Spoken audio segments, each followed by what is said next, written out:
Good evening, folks. Welcome to another episode with Hayden B. Grilling. Now tonight I'm going to try to grill some steaks up for my beautiful bride for Valentine's Day. But with the rain we got coming in, we may have to cook them in a cast iron skillet here on the stove. But y'all stay tuned. Either way we go, we're about to fire up some steaks. Now the first thing we're going to do, I got the steaks out sitting on a plate. We're not using a liquid marinade tonight, so we're going to let them get up to about room temperature and let them sit out for about 30 minutes. It's about every time I think the rain's letting up and we're going to be able to do these outside on the grill, another wave comes. So we're going to do these on the cast iron. I've never made steaks on the cast iron, so hopefully Valentine's dinner won't be a disaster. Now our steaks have set out room temperature for about 30-45 minutes. Now tonight we're just going to use two ingredients at first. We're going to use some Lowry's seasoned salt. We're just going to go through and sprinkle this seasoned salt over this side of the steak. And we're going to come back with some black pepper. We're going to sprinkle in some pepper on this side of the steak. And we're going to flip them over. Do the same thing again. Lowry's followed by pepper. Now I'm going to let the steak sit in this seasoning for just a little bit to really let it soak into the meat. Alright folks, first thing we're going to do, we're going to turn our burner onto a high heat.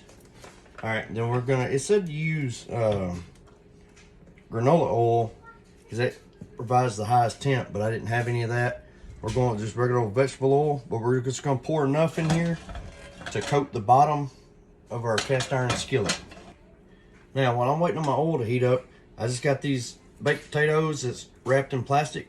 We're going to stick them in the microwave and cook them as per the directions on the potato. Alright, now my oil's getting good and hot. I'm going to take the first steak, lay it down in there. Kind of got me a little bit, didn't it? Now that those are in the skillet, we're going to let them sear for 5 minutes. Alrighty.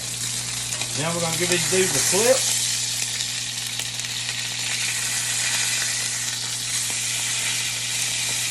I'm going to let them finish cooking out on this side.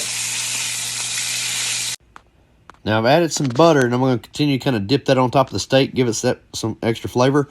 And I'm also adding some minced garlic, and I'm going to kind of spread that around on top of the steak for extra flavor as well. So I went on and took a cut into this one. The outside is very, boy, you wanted that seared effect. This is definitely seared. I was worried that it was too seared and wouldn't be able to cut, but the inside is still beautiful.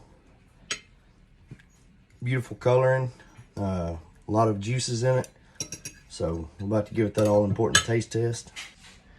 Alrighty, here we go with it.